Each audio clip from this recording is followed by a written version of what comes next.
السلام عليكم ورحمة الله وبركاته. الحمد لله نحمده ونستعينه ونستغفره ونعوذ بالله من شرور أنفسنا ومن سيئات أعمالنا.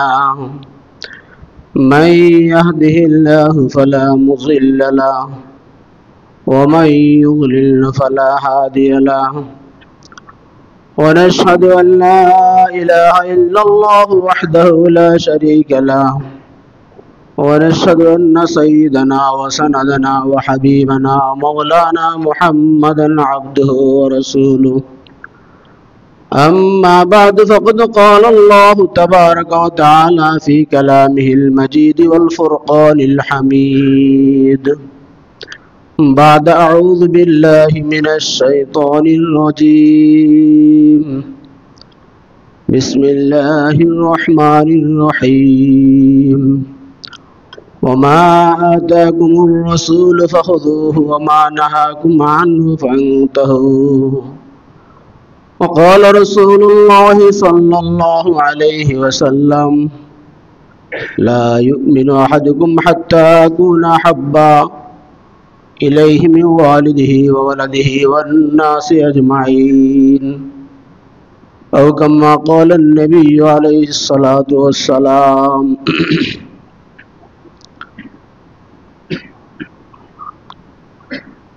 আল্লাহ পাকের দরবারে লাখো কোটি শুকরিয়া, যিনি আমাদেরকে এই ইসলাহি মজলিসে আসার বসার তৌফিক দান করছেন। এই জন্য শুকরিয়া আদায় করি আলহামদুলিল্লাহ।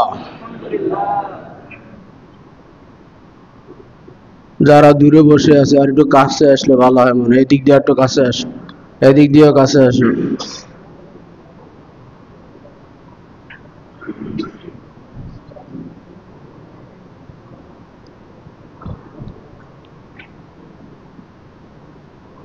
কোরআন ও হাদিস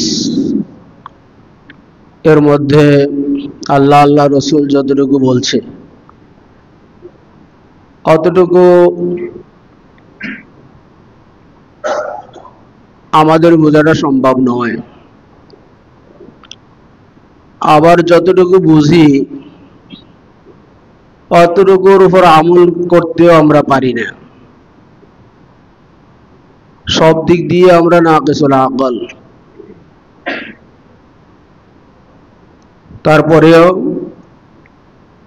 এভাবে আমল করে যেতে হবে, কথা বলে যেতে হবে, দিনে দাওয়াত দিয়ে যেতে হবে। তা আমরা এখানে যারা বসছি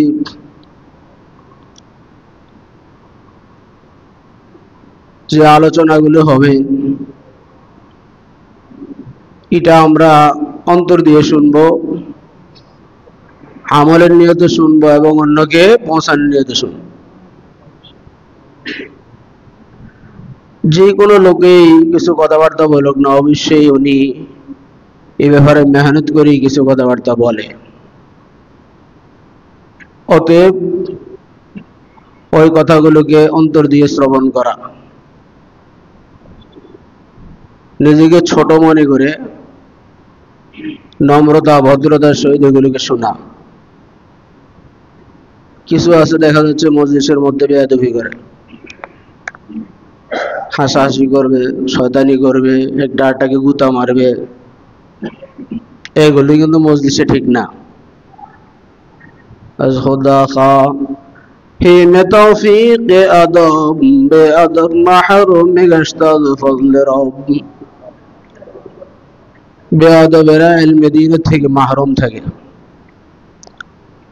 এজন্য যে কোনো মজলিসের মধ্যে খুব আদবের সহিত বসতে হবে। আপনারা জানেন হযরত মুসা আলাইহিস সালাতু ওয়াস সালামের যুগ হয়েছে।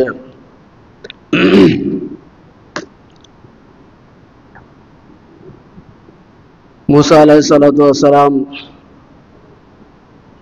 ওরা যে জাদুঘররা কি করে ফেলতো, লাঠিকে সাপ বানিয়ে ফেলতো নাকি।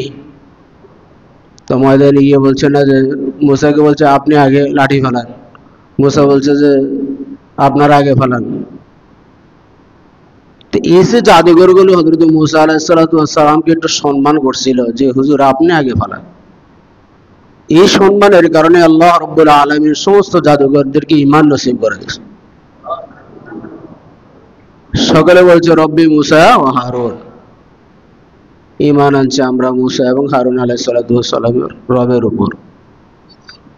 এজন্য কার কোন আমল আল্লাহ রাব্বুল আলামিন কবুল করে তা বলা যায় না। ছোট্ট একটা আমলের দ্বারা দেখা যাচ্ছে জান্নাত পেয়ে যাবে, আবার ছোট্ট একটা আমলের কারণে জাহান্নামে চলে যাবে। তা আগে বলছিলাম যে সবকিছু বুঝি না, বুঝলেও আমল করতে পারি না। তো আজকে কিছু কথাবার্তা বলবো যেগুলো মুজাকারা ভুলও হতে পারে, এই জন্য আগে বলে নিচ্ছি। আমাদের দেশের মধ্যে এখন খুব আন্দোলন চলতেছে। কি আন্দোলন এটা? নারী কমিশন নাকি?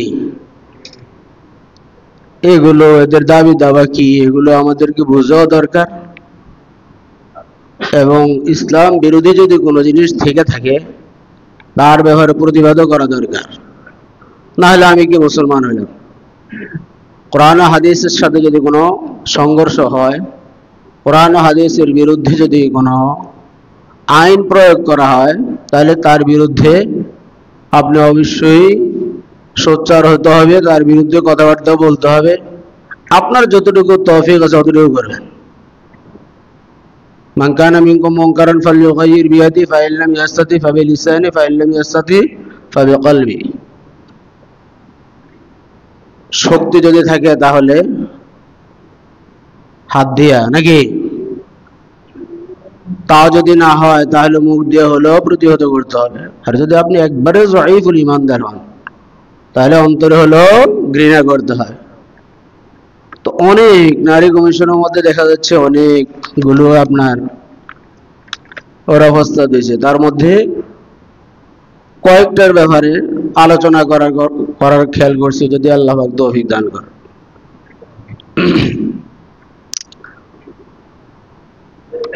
তার মধ্যে একটা আছে যে তারা বলছিল যে উত্তরাধিকার আইন পরিবর্তন করা, উত্তরাধিকার আইন পরিবর্তন করা।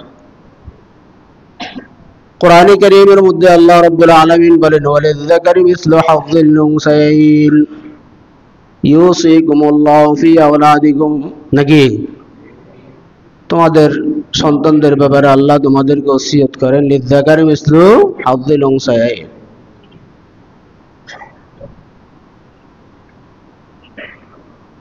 একটা পুরুষ একটা ছেলে দুইটা মেয়ের পরিমাণে পাবে।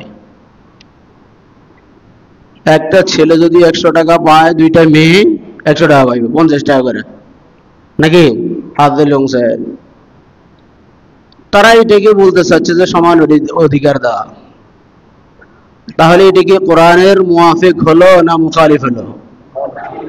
মুখালিফ। কোরআনের বিরোধিতা করে কেউ কোনোদিন শান্তিতে থাকতে পারেনি। যেমন আমাদের পশ্চিমা লোক যেগুলো আছে, এদের মধ্যে শরীয়ত বলতে কিছু নাই, কোরআন হাদিস বলতে কিছু নাই, মুহাম্মদের আদর্শ বলতে কিছু নাই।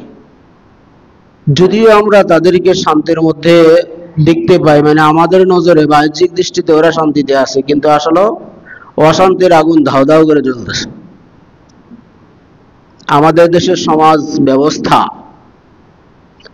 সেটা হলো দেখা যায় যে বাপ ছেলে সন্তান মেয়েদেরকে নিয়ে সম্মান ইজ্জতের সাথে বসবাস করতেছে। ছেলে বিবাহের উপযুক্ত হলে ছেলেকে বিয়ে দিয়ে দেয়, মেয়ে বিবাহের উপযুক্ত হলে মেয়েকে বিবাহ দিয়ে দেয়। এই সুন্দর যে একটা পারিবারিক ব্যবস্থা, এটা পশ্চিমা রাষ্ট্রগুলোর মধ্যে নেই। 18 বছর যখন হবে তখন প্রত্যেকে নিজ নিজ জিম্মায় যা ইচ্ছা তাই করতে পারে। নিজের পেটের তাগিদে দেখা যাচ্ছে যে সে অন্যত্র চলে যাবে। একটা যুবতী মেয়ে সে যদি এখন ইনকাম করতে যায় তাহলে তার ইজ্জত তো সে আসলে নিরাপদে রাখতে পারবে না। পারবে? কখনো পারবে না। এই যে গার্জিয়ান আছে, মা বাপ, তারা এদেরকে জোরে কোনো কথাও বলতে পারবে না। লন্ডন থেকে একজন আমার কাছে আসছে একটা তাবিজের জন্য। কি হয়েছে? আমার মেয়ে ঘর থেকে বের হয়ে গেছে, 18 বছর বয়স। তা আমি ঘর থেকে বের হলো, তা আপনি থাপড় দিতে পারলেন না যে তুমি কোথায় যাও? হুজুর আপনি থাপড় কথা বলতেছেন, আমি যদি ওকে কঠোর কথাও বলি আর পুলিশের কাছে যদি যাই অভিযোগ জানা, আমাকে গ্রেফতার করে থানায় নিয়ে যায়। দেখছো, নিজের মেয়ে অন্যত্র চলে যাচ্ছে, অন্যত্র রাত্রি যাপন করতেছি, কিন্তু নিজে কিছু বলতে পারতেছে না। এটা একটা অশান্তি না? নিজের স্ত্রী কোথায় চলে যাচ্ছে সে কিছু বলতে পারে না, এটা অশান্তি না? লিযযাকারি মিসলু হাযযিল উনসাইন। আল্লাহ পাক রব্বুল আলামিন কি আসলে মেয়েদের উপর জুলুম করলেন নাকি? না। একটা ছেলে যতটুকু পায়, মনে করেন যে ছেলে 100 টাকা পাইলো, এই 100 টাকার মধ্যে বাপ মায়ের খরচা দিতে হয়, স্ত্রী পুত্রের খরচা দিতে হয়, বোনেরা যদি বাড়িতে আসে তাদের মেহমানদারি করতে হয়, ভগ্নিপতির মেহমানদারি করতে হয়, আরো কত কি সে খরচ করতে হয়। কিন্তু একটা মেয়ে যখন নাকি হবে, তার তো মনে করেন যে প্রথম বছর থেকে নিয়ে 18 বছর পর্যন্ত, 19 বছর 20 বছর পর্যন্ত তার দায়িত্ব তো বাপে পালন করতেছে। বাপে যদি না থাকে তাহলে বড় ভাই পালন করতেছে, এভাবে তবকা অনুযায়ী আছে। তাহলে এই মেয়েটা যখন আবার বিবাহ হয়ে যায়, একটা ছেলে যখন নাকি কবিল তো বলে আমি তাকে কবুল করলাম, ওই থেকে নিয়ে মৃত্যু পর্যন্ত তার লালন পালনের জিম্মাদারি ওই তার স্বামীর গায়ে পড়ে যায়। দেখা যাচ্ছে তার কোনো খরচ নাই। তাহলে সে বাপের এখান থেকে পাইলো অর্ধেক নাকি, আবার স্বামীর ওখানে গেলে হয়তো পাচ্ছে কিছু, তাহলে দুই দিক দিয়ে সে পাচ্ছে, কিন্তু খরচ তার নাই। আর ছেলেটা দেখা যাচ্ছে যাই পাইছে এটা তার খরচের কোনো সীমা নেই। তাহলে মেয়ের উপর কি আল্লাহ জুলুম করলো? করে নাই। লিযযাকারি মিসলু হাযযিল উনসাইন। সবচেয়ে বড় কথা হলো এই সমস্ত আইনগুলো তারা বলছে যে উত্তরাধিকারী আইন পরিবর্তন করতে হবে, করার জন্য সুপারিশ করছে। তো উত্তরাধিকারীর আইন যেটা, এটা আমাদের দেশে আছে লিযযাকারি মিসলু হাযযিল উনসাইন। এটাকে যদি পরিবর্তন করে তার অর্থ হলো যে সমান করে দেন, তাহলে এটা কোরআন শরীফের সাথে, কোরআনের বিরোধিতা করা হচ্ছে, আল্লাহর বিরোধিতা করা হচ্ছে, হাদিসের বিরোধিতা করা হচ্ছে। যতদিন পর্যন্ত মুসলমানের শরীরে রক্ত থাকবে ততদিন পর্যন্ত এটা মেনে নিবে না। কি গাও? আরেকটি আইন বহু বিবাহ নিষিদ্ধকরণ। কোরআনে কারীমের মধ্যে আল্লাহ রাব্বুল আলামিন বলেন ফানকিহু মা তাবা লাকুম মিনান নিসা মাসনা ওয়া সুলাসা ওয়া রুবা। তোমার যদি শক্তি থাকে, তোমার যদি খরচা, তুমি যদি নাকি তার খাবার দাবার থাকার জায়গা যদি দিতে পারো, তাহলে অসুবিধা নাই। আমাদের হানাফি মাযহাব অনুযায়ী তুমি 4টা বিবাহ করতে পারবে, যেটা তোমার ভালো লাগে। আবার বিবাহ না করিয়ে আই লাভ ইউ করিয়ে 2 নম্বরই কাজ করবে না। কি বয়ফ্রেন্ড গার্লফ্রেন্ড নাকি কতগুলো আছে না, এটা নিয়ে ঘোরাফেরা কক্সবাজার যাবেন, এটা নিয়ে ঘোরাফেরা করবেন, এটা গোটা জিনা হবে। আর যারা দুনিয়াতে জিনা করবে, দুনিয়াতে তো শাস্তি হবে, আখিরাতে তো শাস্তি নিশ্চিত নাকি। সেই যে গার্লফ্রেন্ড বয়ফ্রেন্ড এগুলো চলবে না, এগুলো কোনো শব্দই নেই শরীয়ত। বরঞ্চ একজন আরেকজনের দিকে তাকানো এটা হারাম। কিন্তু এরা এটাকে এমন ভাবে ইয়ে করতেছে, মনে হয় যে এটা আমার বয়ফ্রেন্ড যেটা আছে গার্লফ্রেন্ডের জন্য বয়ফ্রেন্ডটা স্বামীর থেকেও মনে হয় উপকারী জিনিস।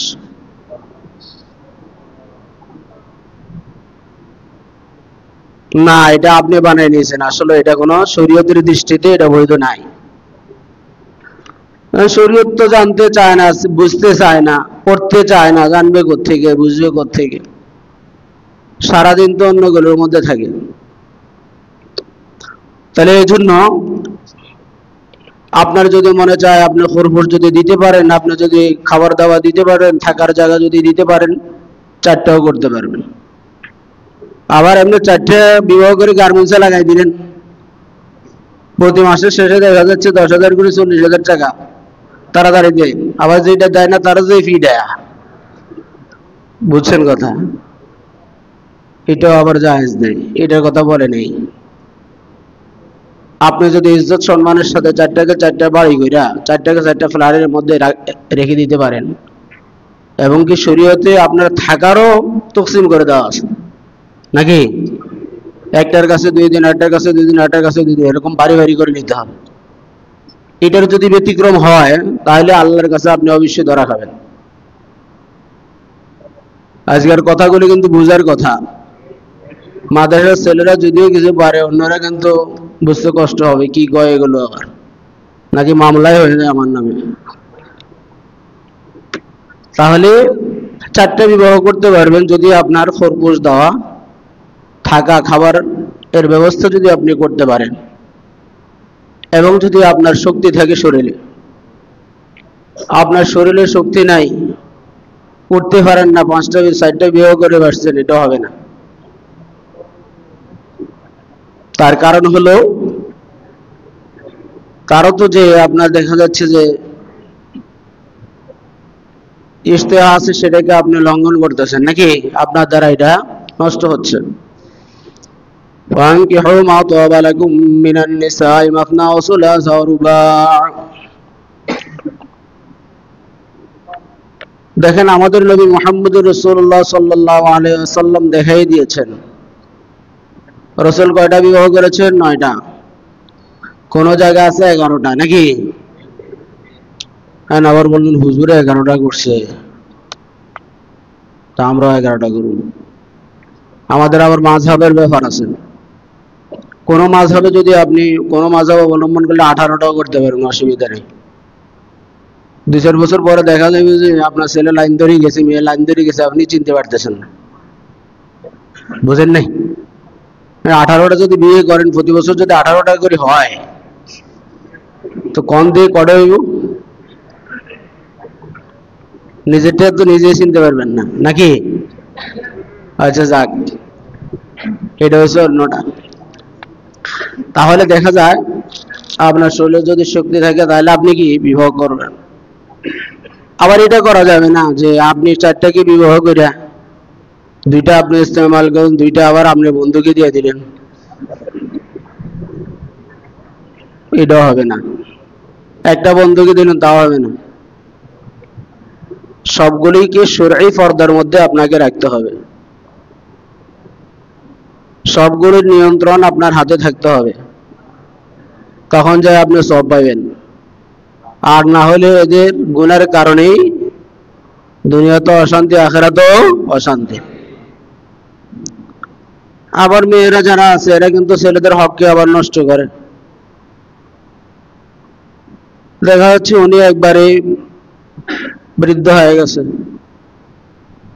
বা অসুস্থ, স্বামী আরেকটি বিবাহ করতে চায়, এখন এ দেয় না, কেস করবে, এ করবে, সে করবে, এটাও আবার ঠিক না। তুমি অসুস্থ, তোমার স্বামী বিবাহ করতে চাচ্ছে, অসুবিধা কোথায়? সৌদি আরবের মধ্যে এরকম প্রথা আছে যে প্রথম বিবাহটা মা বাপে দেখে শুনে করাই দেয়, দ্বিতীয়, তৃতীয়, চতুর্থ এরপরে যেগুলো করা হয় এগুলো ওই প্রথম স্ত্রী দেখে শুনে করাইয়া দেয়।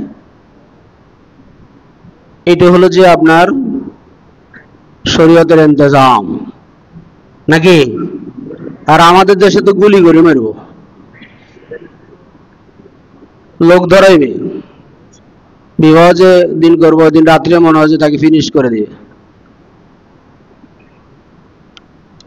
এগুলো ঠিক না। এর জন্য যারা মহিলা আছে এদেরকে মাসালা বুঝতে হবে।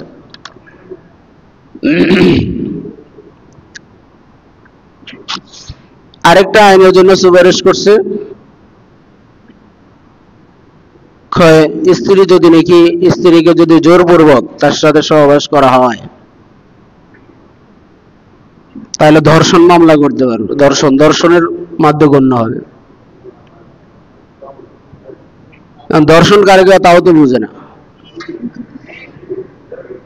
আচ্ছা, স্ত্রীর সাথে সহবাস করলে দর্শন হয়নি, এটা কও দেখি। স্ত্রীর সাথে যদি নাকি আপনার সহবাস করে, এটা তো সব আজাওয়াল তাআখির সব। হ্যাঁ, বুঝছো কিনা? তাহলে স্ত্রীর সাথে সহবাস করলে সব হয়, আর এরকম দর্শন মানে দেখা যাচ্ছে জোরপূর্বক যদি আপনি সহবাস করেন। এখন কত হলো, আপনার স্ত্রী যদি অসুস্থ থাকে তাহলে আপনার অবশ্যই চিন্তা করা দরকার, বেচারি অসুস্থ, এই মুহূর্তে আমি তাকে কষ্ট দেওয়াটা ঠিক হবে না। এইটা হচ্ছে যে আপনার মানবিক বিষয়। কিন্তু তারপরে যদি আপনি করে ফেলেন, এটা কিন্তু দর্শনের মধ্যে যাবে না। কারণ মহিলাদেরকে দিছি তো আপনার পুরুষের চাহিদাকে মেটানোর জন্য আল্লাহ পাক বানাইলেন। কোরআনে কারীমের মধ্যে ডাইরেক্টলি আছে লিতাসকুনু ইলাইহা। পুরুষ সারাদিন কাজকর্ম করবে, অফিস আদালত করবে, রাত্রিবেলা তার কাছে আইসাই শান্তিতে থাকবে। রাত্রে যখন আসবে দেখা যায় মাথায় একটু তেল দিয়ে দিবে, শরীরটা দাবাইয়া দিবে, এরকম ঠান্ডা পানি আগে দিবে, গরম ভাত গরম তরকারি এনে দিবে, মশারিটা লাগাই দিবে নাকি। কোন স্ত্রীর মধ্যে যদি এরকম থাকে, এই মেয়েটা কালো হলেও স্বামী তাকে না পছন্দ করবে না। পুরুষরা খেদমতের পাগল, কিন্তু আমাদের দেশের মহিলা যে এগুলো সবগুলো না, কিছু কিছু মহিলা আছে, আপনি যদি বলেন যে মশারিটা টানাই দেন, কাজে তুমি টানাও, আমি টানাইতে পারবো না। আবার কারণও আছে, কারণ দুইজনেই আপনার ব্যাংকে চাকরি করে, দুইজনে পুলিশে চাকরি করে, দুইজনে আর্মিতে চাকরি করে। তাহলে স্ত্রী বলে তুমি যেরকম নাকি মেহনত করে আসছো, আমিও তো মেহনত করে আসছি, আমারও তো এটা শরীর, তাহলে তুমি মশারিটা নাও, আমি পারবো না। এই কারণে দুইজনে যদি চাকরি করে, ওই ঘরের মধ্যে অশান্তি হবে। মহিলাদেরকে তো আল্লাহ রাব্বুল আলামিন বানাইছেন পুরুষদের খিদমত করার জন্য। মুদাব্বিরাতুন লিহাওয়াইজিল বাইত, উসুলের কিতাবের মধ্যে আছে যে এরা ঘরের জিনিসগুলোকে আঞ্জাম দিবে, আর পুরুষ বাহিরের জিনিসগুলোকে আঞ্জাম দিবে। ক্ষেত খামার, ব্যবসা বাণিজ্য ইত্যাদি এগুলো পুরুষে করবে, আর ঘরে রান্না বান্না, ঘরকে সুন্দর করে রাখা, ছেলে সন্তানের খেদমত করা, এদেরকে লালন পালন করা, এগুলো দায়িত্ব কার? মহিলার। এখন দেখা যায় মহিলা চাকরি করে, এখন দুইটা বাচ্চা যদি হয় তাহলে এগুলো ওই বুয়ের কাছে দিয়ে যায়। বাচ্চার বুয়া কে চিনে? কাজের যে বেটি আছে ও কে চিনে, মানে ওকে মা ডাকে। কারণ এই যে সকাল 9টা বাজে যা আসে তো রাত্রি 9টা বাজে, ওই সময় বাচ্চা যা ঘুমাই। দেখা যাচ্ছে 1 বছরের বাচ্চা মার মুখ দেখে কিনা সন্দেহ আছে। খাওয়া দাওয়া, গোসল করান যা আছে এগুলো কে করায়? ওই কাজের বেটি করে। এই জন্য পারিতপক্ষে যতটুকু সম্ভব মহিলাদেরকে কাজের মধ্যে, মানে চাকরির মধ্যে না লাগানো, তাইলে আপনি শান্তিতে থাকতে পারবেন। এর জন্য যারা গরিব আছে দেখবেন যে অল্প টাকায় চাকরি করে, 20,000 30,000 টাকা পায়, কিন্তু তাদের ঘরের মধ্যে খুব শান্তি, এটা দিয়েই চলে সে। আর যারা দেখা যাচ্ছে 1.5 লাখ টাকা স্বামী পাচ্ছে, 1.5 লাখ টাকা মহিলা পাচ্ছে, টাকা গুনতে আছে খালি, আর ভেজাল প্রতিদিন। কিছুদিন পরে দেখা যাচ্ছে যে বিবাহ বিচ্ছেদ হয়ে যায় নাকি, এই অবস্থা। আর মহিলা যদি একটু হুসনে সুরত ওয়ালা হয় তো আর কোনো কথাই নেই, তার গায়ে কথা লাগান যায় না, কথা বলা যায় না, এই অবস্থা। তাহলে যেটা বললাম যে জোরপূর্বক হলে এটা দর্শনে অন্তর্ভুক্ত হবে না, বরঞ্চ রাসূল করিম সাল্লাল্লাহু আলাইহি ওয়াসাল্লামের হাদিসে এরকমও আছে যে কোন স্বামী যদি নাকি স্ত্রীকে তার জরুরত পূরণের জন্য ডাকে, আর সে যদি অস্বীকার করে, তো লানাতুল মালাইকা হাত্তা তুসবিহা, ফেরেশতারা লানত করতে থাকে সকাল পর্যন্ত। ফেরেশতারা সকাল পর্যন্ত লানত করতে থাকে, কারণ এটা তো তার হালাল স্ত্রী। এখন হালাল স্ত্রী যদি সেটা মানা করে, তাহলে অবশ্যই ফেরেশতা লানত করবে। ফেরেশতা লানত করা মানে আল্লাহ পাকের লানত, রাসূলের লানতের উপর নাজিল হওয়া। এর জন্য যতটুকু সম্ভব মাসালাগুলোকে বুঝে নেওয়া। রাসূল করিম সাল্লাল্লাহু আলাইহি ওয়াসাল্লামের একটা হাদিসও আছে, আল্লাহ রাসূল বলে, উরিদুন নার,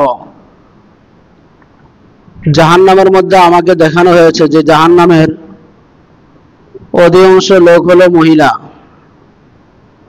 রাসূল সাল্লাল্লাহু আলাইহি ওয়াসাল্লাম মেরাজে যাওয়ার পরে ওই যে জান্নাত জাহান্নাম ভ্রমণ করছে না, অধিকাংশ লোক দেখতেছে যে মহিলা জাহান্নাম। তো রাসূল সাল্লাল্লাহু আলাইহি ওয়াসাল্লাম আয়েশা যখন সাহাবায়ে কেরামকে সকালে বলছিলেন যে অবস্থা এরকম, আমি আসলে হচ্ছে যে আর করুণ অবস্থা, করুণ দৃশ্য আর কখনো দেখিনি, মহিলাদের যে অবস্থা জাহান্নামে দেখলাম। তো সাহাবায়ে কেরাম বলতেছেন, ইয়া রাসূলুল্লাহ, কি ব্যাপার? বিকুফরিহিন্না, তারা কি কুফরি করার কারণে, আল্লাহ পাকের নাফরমানি করার কারণে? তো রাসূল বলতেছে, না, ইয়াকফুরনাল আশির ওয়া ইয়াকফুরনাল ইহসান, এই মহিলারা জাহান্নামে, বেশিরভাগ মহিলা জাহান্নামে যাচ্ছে একমাত্র স্বামীর নাফরমানি করার কারণে। ইয়াকফুরনাল আশির, একমাত্র স্বামীর কথা না মানার কারণে, স্বামীর হুকুম, স্বামীর আদেশ না মানার কারণে এরা জাহান্নামে যাচ্ছে। ওয়া ইয়াকফুরনাল ইহসান, আর এরা স্বামীর যে একটা অবদান আছে, এই অবদানকে অস্বীকার করার কারণে তারা জাহান্নামে যাচ্ছে।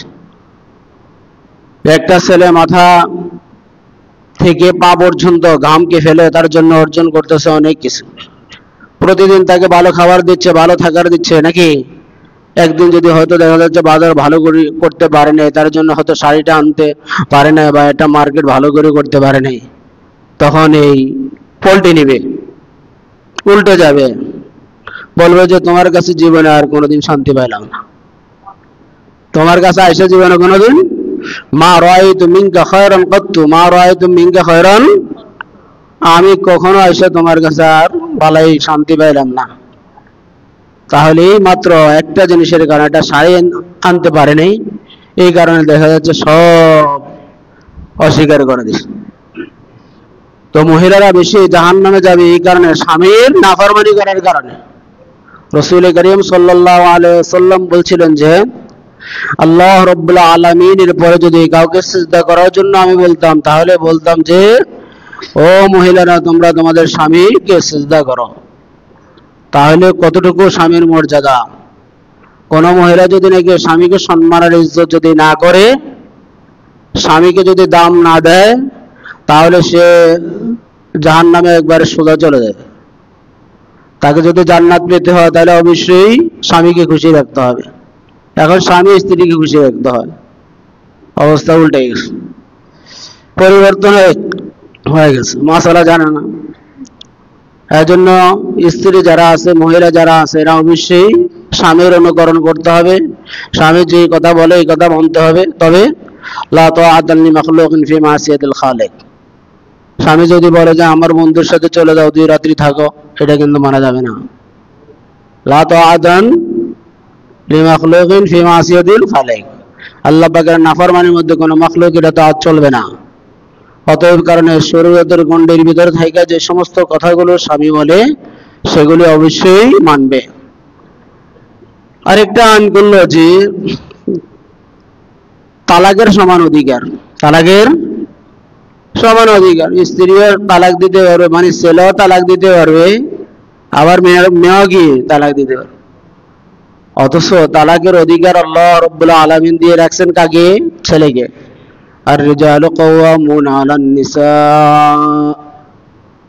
পুরুষরা মহিলাদের উপর নেতৃত্ব দিবে, পুরুষরা মহিলাদের উপর কি দিবে? নেতৃত্ব দিবে। এটা কার কথা? আল্লাহর কথা। আর এরা আল্লাহর আইনকে বাদ দিয়ে তাদের নিজের মন গড়া আইন কায়েম করতে চায়, সেটা হলো যে তালাকের অধিকার পুরুষেরও থাকবে, মহিলারও থাকবে। এমনিই তো মহিলা না আসে যা নাফরমান, এই কারণে দেখা যাচ্ছে যে সংসারে অশান্তি, অনেক ডিভোর্স হয়ে যাচ্ছে। আর মহিলাকে যদি নাকি এই সুযোগটা যদি দেওয়া হয়, তাহলে মনে হয় 10% সংসার টিকবে না, 90% কিন্তু যাবে। রাসূল করিম জাআত ইমরাতুন ইলা নবী সাল্লাল্লাহু আলাইহি ওয়াসাল্লাম, হাসান বসরি রহমতুল্লাহ আলাইহি বলেন যে একটা মহিলা রাসূল করিম সাল্লাল্লাহু আলাইহি ওয়াসাল্লামের কাছে আসছে, আয়েশা বলতেছে ইয়া রাসূলুল্লাহ আমার স্বামী আমাকে একটা থাবো মারছে, লাতামাহা থাবো মারছে। তো রাসূল কয় কথা ঠিক আছে, আল কিসাস মানে তুমি একটা থাবো মারো, তোমাকে একটা থাপড় দিয়েছে তুমি একটা কি থাপড় দাও। সাথে সাথে আল্লাহ পাক আয়াত নাযিল করছে আর রিজালু কাওয়ামুনা আলান নিসা। আল্লাহ পাক বলেন যে পুরুষরা নেতৃত্ব দিবে মহিলাদেরকে। মহিলাদের যদি কোনো অন্যায় হয়ে যায়, তাদের যদি নাকি কোনো সমস্যা হয়, তাহলে পুরুষরা আদব দেওয়ার জন্য, আদব শিক্ষা দেওয়ার জন্য তাকে থাপড় দিতে পারবে, তাতে অসুবিধা নেই। আয়াতটি নাযিল হওয়ার সাথে সাথেই ওই মহিলাকে রাসূল করিম সাল্লাল্লাহু আলাইহি ওয়াসাল্লাম বলছেন যে তোমাকে যে তোমার স্বামী যে থাপড় মারলো, হালকা হোমিও ডোজ দিল নাকি, এতে কোনো অসুবিধা নাই, তুমি অন্যায় করছো এই কারণে তোমাকে দুরুস্ত করার জন্য, ঠিক করার জন্য তোমাকে থাপ্পড় দিছে। কোরআনে কারীমের মধ্যে আল্লাহ রাব্বুল আলামিন বলেন যে তোমাদের নেতৃত্ব নাকি, তোমাদের এরকম ভাবে তোমাদেরকে শাসন করতে পারবে পুরুষরা, অতএব কারণে তুমি আর থাপ্পড় দিতে পারবে না। তাহলে হাদিসের দ্বারা বোঝা যায় যে মহিলার যদি উল্টা পাল্টা করে ফেলে, বলছে অমুকের সাথে কথা বলো না, কিন্তু তারপরে এখন তো দেখা যাচ্ছে ইন্টারনেটে জামানা নাকি, আরে আল্লাহ রাত্রি যে শুরু করছে 2 ঘন্টা 3 ঘন্টা রাত্রি শেষ, কিন্তু মোবাইল রাখতেছে না। এরপরে স্বামী এসে যদি এটা দেখে, তাহলে 2 থাপড় মারতে পারবে, কোনো অসুবিধা নেই। হ্যাঁ বুঝো, الرجال قوامون على النساء بما فضل الله بعضهم على بعض وبما أنفقوا بيد الله। তাহলে অধিকার একমাত্র আল্লাহ রাব্বুল আলামিন কারে দিয়েছে? পুরুষকে নাকি মহিলা কেন? তাহলে মহিলা কোনো তালাক দিতে পারবে না, পুরুষ তালাক দিতে পারবে। হ্যাঁ, যদি মহিলার উপর পুরুষ বেশি নির্যাতন করে, তাহলে শরঈ আইন অনুযায়ী সেটা দুইজনে যদি নাকি আপনার কথার মধ্যে, সমঝোতার মধ্যে যদি নাকি সিদ্ধান্ত করে নেয় যে আমি তোমার কাছে থাকবো না, আমি তোমাকে খোলা দিয়ে চলে যাচ্ছি, তাহলে এটা কিন্তু বৈধ নাকি, এটা আপনার করতে পারবো, অসুবিধা নেই। আরেকটা আইন করছিল সিঙ্গেল মাদারকে স্বীকৃতি দেওয়া। আমার সময় কিন্তু শেষ, যতটুকু বলছি আল্লাহ পাক রব্বুল আলামিন আমাদের সকলকে এগুলো বুঝা আমল করার তৌফিক দান করেন।